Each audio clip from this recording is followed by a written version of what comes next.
By the end of the previous episode, we were mired in the political tumult in the lowlands from the middle of the 800s to the 1000s. The state of the region, that being what today would be considered as Benelux, but back then was still largely referred to as Lower Lorraine, was one of infighting and jostling between the ruling nobility, trying to attain as much power for themselves as possible. This was rather complicated, considering they were flanked not only by each other, but also on either side of Lower Lorraine were their overall suzerain rulers, those on top of the vassalage ladder, so to speak, either the King of France or the Emperor in Germany.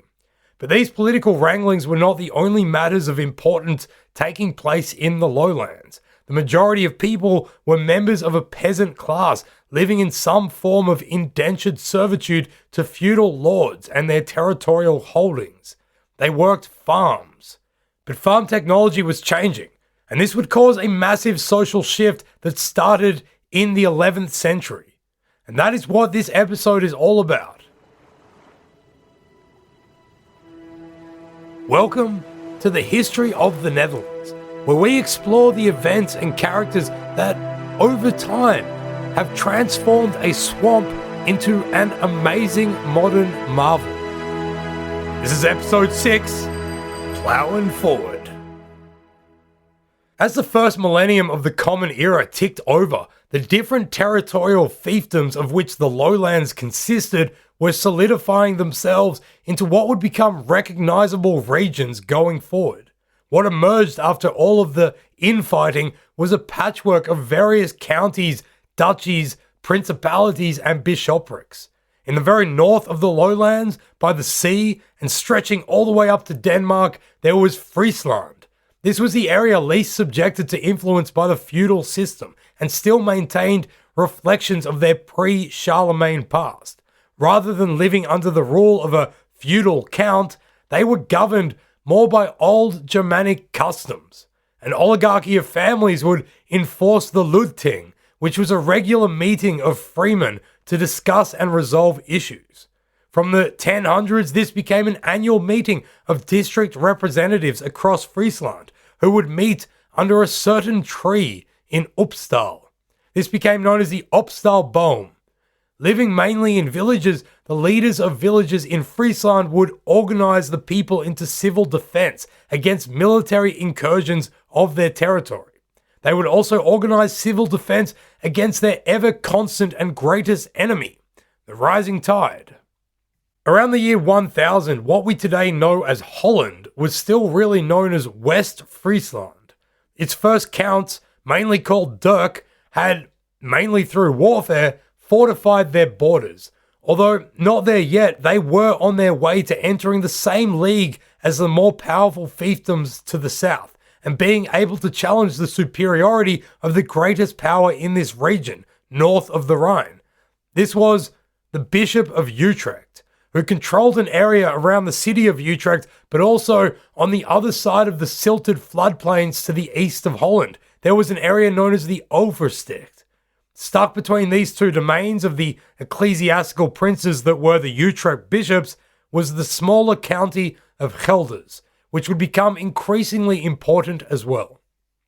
Although the north and eastern domains in the lowlands, over whom the Holy Roman Emperor officially held suzerainty, were gradually growing in independence and power, they had not yet matched the levels of influence and power which had been acquired by the southern domains during the course of all that internecine warfare and feudal disputes that we covered in the previous episode.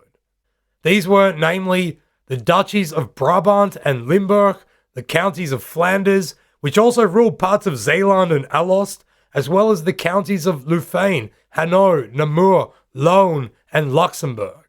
The powerful bishop in the south was that of Liège, while those in Cambrai and Tournai in the far south also liked to wave around their seeming senses of self-admiration, where and when they could.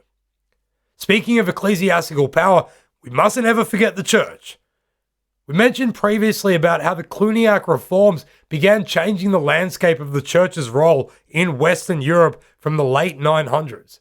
Benedictine monasteries, abbeys, convents, churches, and hermitages had been springing up all around the place.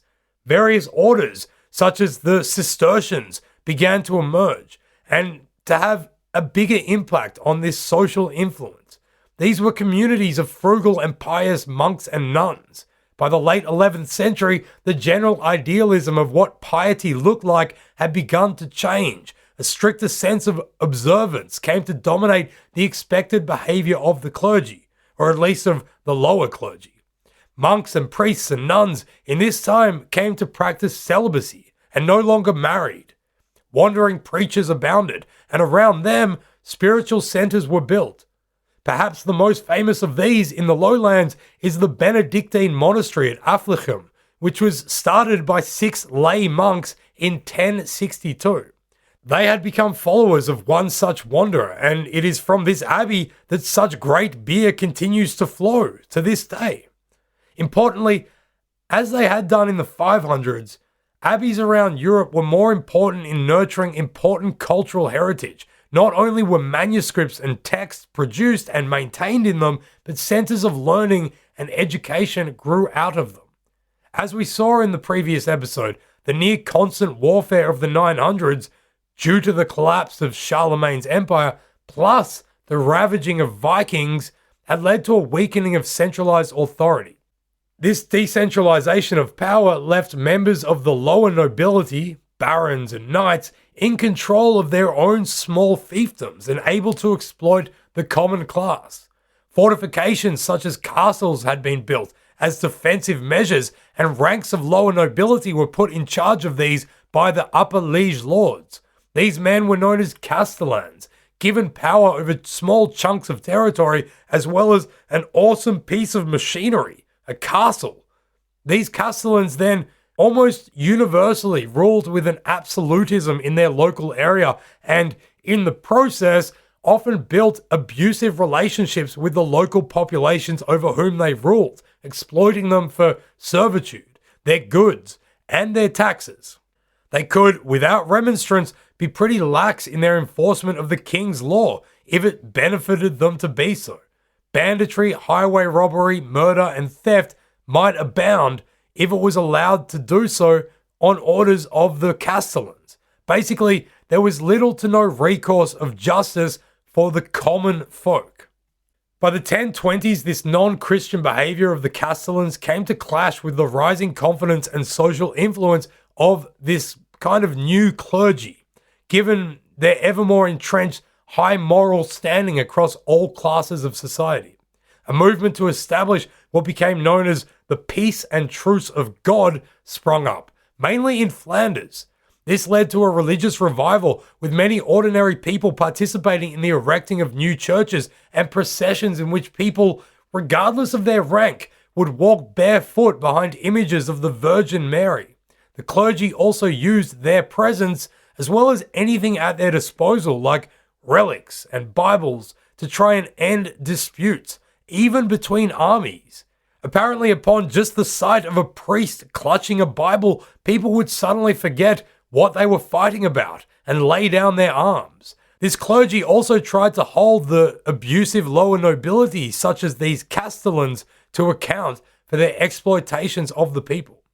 It was this first real flexing of its muscles in Western Europe that started to establish the church as a power base that would gradually break away from the direct influence of the upper nobility.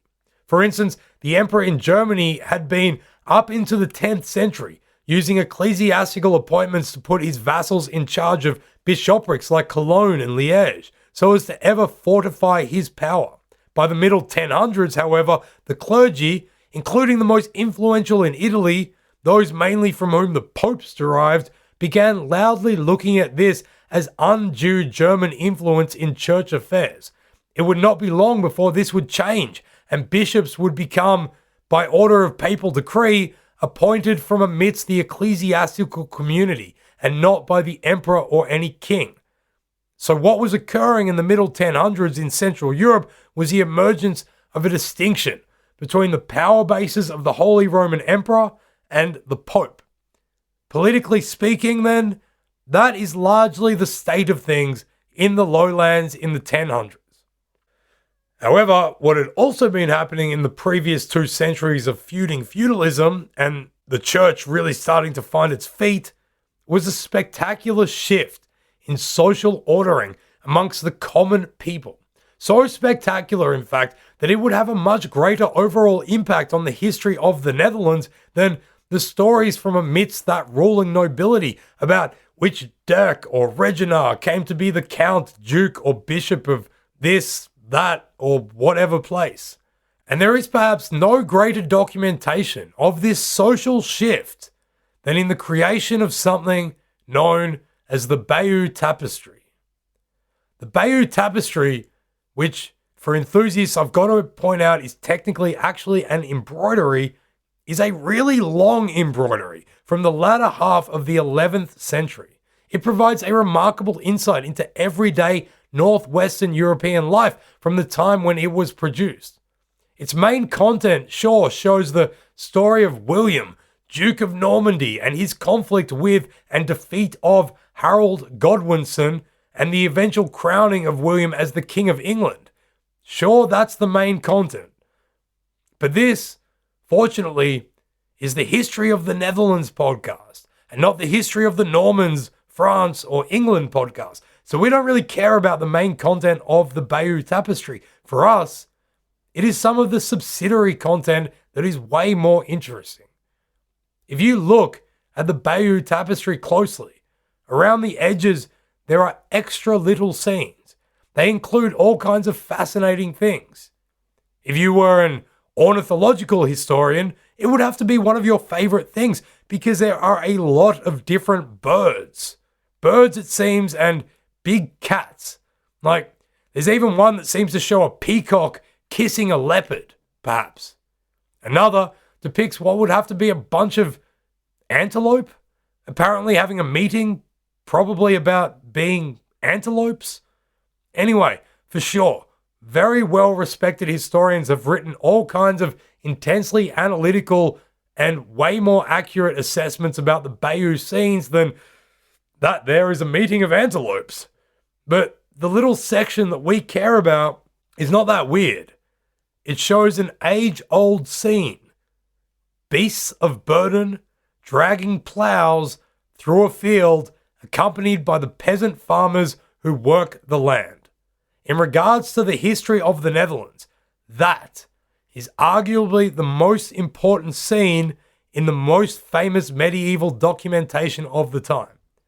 That very scene, that scenario, being one of peasants and beasts of burden ploughing the land together, is one that defined the everyday life experiences of the majority of people. It was not a new scene when the Bayeux Tapestry was created in the 1070s, as common people and animals had already been working land together for thousands of years.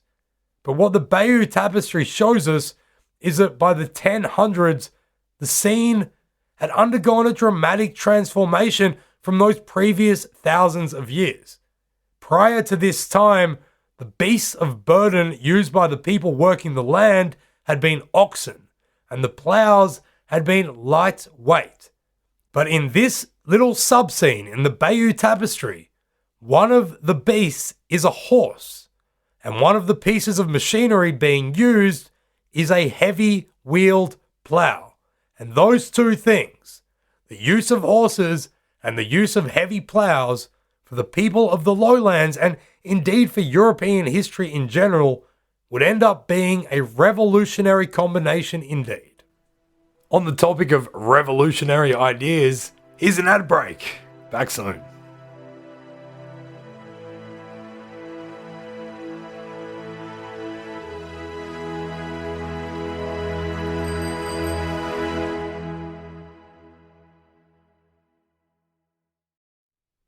The common folk in the lowlands, very few of whom owned land, would either be serfs attached by law to a particular estate, or free folk who, nonetheless, had to enter into contracts of heavy obligation, farming land in order to have anywhere to live and grow food to feed themselves. A village was therefore basically a settlement of several huts, depending on the amount of families, still built out of wattle and daub, or what other easy material was available. On either side of the huts would be unfenced paddocks or fields, which they then had to farm. Produce would be taken to a central farmhouse called a curtis, from which the workers and land was managed by those higher up in the pecking order. In between these dotted habitations would be large manors, castles and estates controlled by a lower nobility on behalf of their upper noble liege lords within this hierarchical vassal system of medieval European feudalism. This lower nobility was referred to as the banal lordship. They were the local rulers to whom the everyday people answered, and they possessed what was called bunum, which was basically the legal right to tell other people what to do, to summon people to court, and to hand out justice. During the 11th century, bunum came to be understood as allowing for the unfettered local authority of these lords, in particular as regarded the use of local production facilities like mills and ovens or wine presses. So then, most of the lowlands at this stage exists as such, an early medieval feudal agro-society. Cities existed, of course. Cologne was the largest near the lowlands, with about 20,000 people leading up to the turn of the millennium. Some towns existed, but they depended largely on their locations on active trade routes. The great social shift that was happening came about mainly because of a change in farming, and specifically in how to plough. Ploughing soil requires breaking it and turning it. Until now, the common plough, used for millennia around the old Roman Empire, had been the scratch plough, a fairly lightweight construction otherwise known as an ard. This had always been used successfully in the south of Europe with its much lighter, less dense soil. In the north, with its more clay-laden soils, ards would often break or be unsuitable for efficiently ploughing large areas of land. It simply took too long. The soil was for sure more fertile than in the south, but that fertility could not be fully exploited. To both cut soil and turn it were two actions that an ard could not complete at once. A plot of land would have to be gone over twice, once in one direction and then again cutting across the original lines in a perpendicular fashion, creating a grid. Using just the ard, the full agricultural potential of Northern Europe would never be realized. And then, at some point, perhaps as early as the late 700s, the ideas that were the genesis of the creation, adaptation, and improvement of this technology arrived in Northern Europe and the lowlands. Whether it happened at once or in gradual stages over a long time, eventually the heavy-wheeled plough, also called the carruca, began to be used in this region. How it arrived in the lowlands is totally uncertain. Indeed, where the heavy plough came from at all is a matter of fierce historical debate. There is a veritable rabbit hole of plough history to be ploughed through if you are into that kind of thing. It's hard and dirty work, but some poor sod will be turning over the pages till it's done. The heavy wheel plough has three important components: a coulter, which cuts the soil about 20 centimeters deep, followed by an asymmetrical plowshare, and a mold board. These last two turn the dirt from the side, bringing deeper soil to the surface. This whole getup would be supported on wheels instead of a runner, as the traditional ard was, meaning it did not get stuck in the dense soil as easily. Most likely these components were added to the old ard bit by bit. The ard was improved upon until you had something that was big, heavy, technological, and had to be pulled by more beasts. Oxen could do it, but you needed more than one. Most people did not own more than one oxen, if any at all, so people had to work together, start making risky decisions, and embark upon collective and collaborative ventures. With this plough, more land could be done quicker, but one needed fewer people to work it. However, the oxen were still not truly going to cut it, especially given how bloody slowly ox like to move. Although the plough could do the job quicker, the heaviness and the oxen's lack of a speedy disposition meant that still not enough land was being tilled. What was needed were stronger, faster animals to pull the ploughs. And so people started to use horses more. In this heavy, clay-sodden land of the north, however, horses' hooves began to rot. So somebody went and invented the first iron horseshoe. So there you have it. I mean, it's a stretch, but we are willing to call it modern horseshoes. Bet you didn't know they were Dutch. Horses came in varieties in the Middle Ages according to their use. War horses, riding horses, and pack horses all varied in weights and size and expected attributes. To pull a caraca, one needed fewer horses than oxen, and they could also cover double the amount of land in a day. The problem with horses is that they need more food than oxen. But this was then solved with other agricultural developments, which were the adoption of a 3-field system and the incorporation of legumes in grown crops. Whereas the South European method of farming had involved a 2-crop rotation system, simply planting one field and leaving another fallow and then swapping each year, the 3-field system was a much better and more productive idea for the people in the north. The common working folk began ploughing 3 separate fields instead of 2. In the first field, they would grow cereal goods like wheats, grains, and oats. Meanwhile, the second field was left until autumn, when winter produce like rye could be planted, but also legumes, beans, peas, and lentils. The third would be left fallow, left to rot, and the domestic animals could graze on the chaff. Each year, the crop designation of each field would change, meaning each field produced crops for 2 out of the 3 years. This solved a major issue with growing cereal crops, which tend to take all of the nitrogen out of the soil, meaning lesser and weaker yields the following year.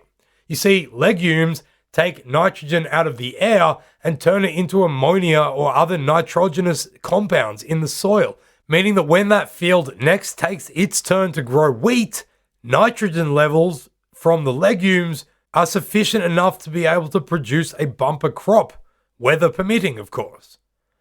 And bumper crops were indeed what began to eventuate.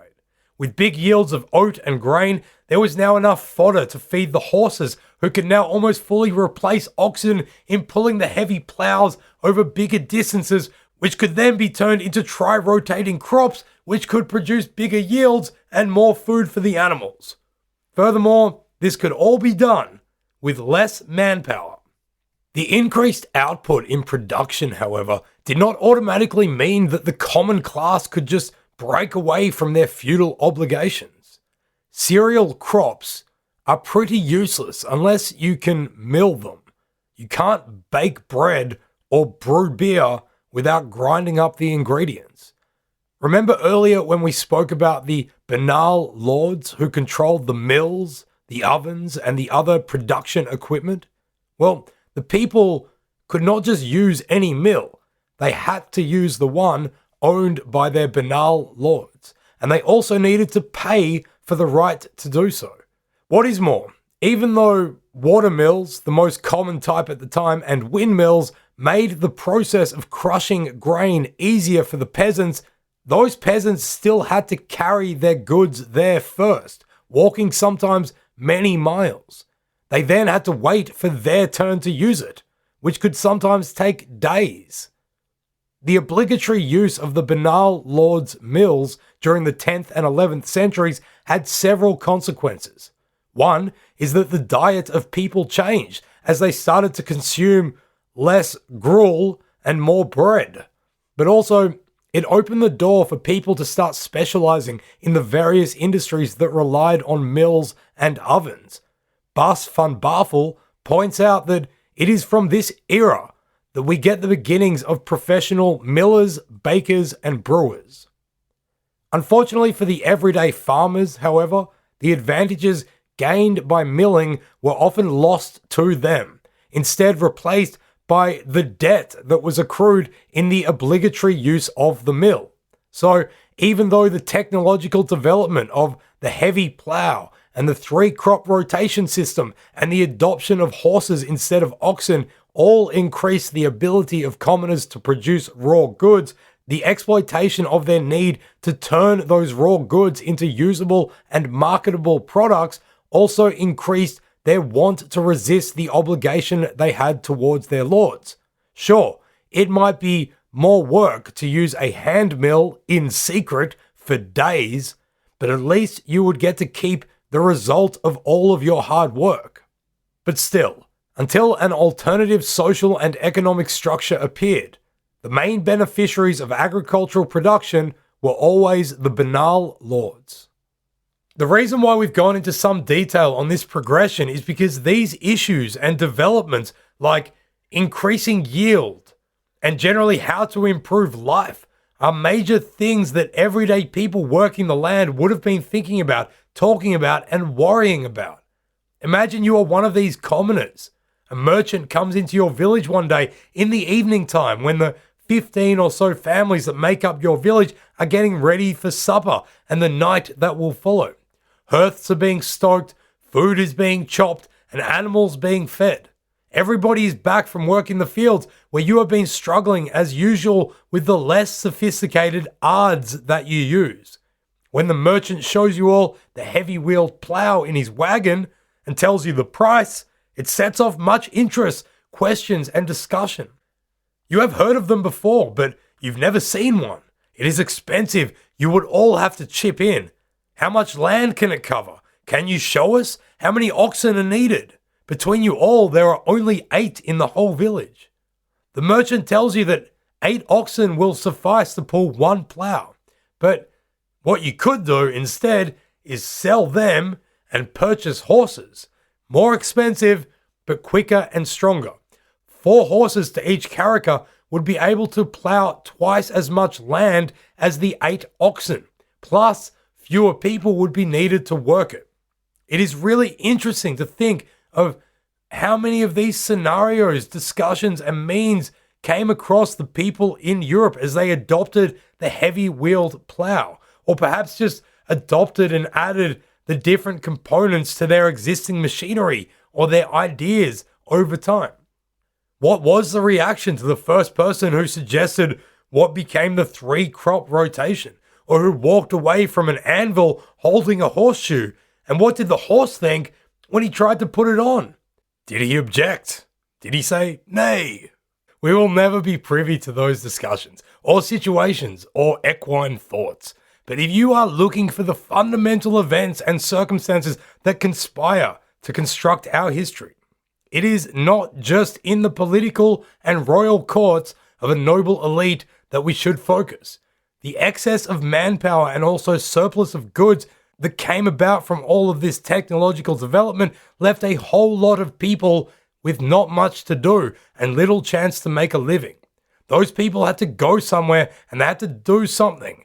And it is in the next episode that we are going to look at how this all led to the phenomenon of urbanization in the lowlands. This has been a fairly specific episode on what nonetheless is a pretty vague period of progression. We know it may not have been as exciting as all the warmongering, backstabbing, title-grabbing antics of that ruling nobility, but mostly we just want to make the point that just as significant to our history as any treaty, battle, or coronation are the actions taken, the decisions made, solutions arrived upon, and ideas had by the common folk to just try to make their lives easier and better.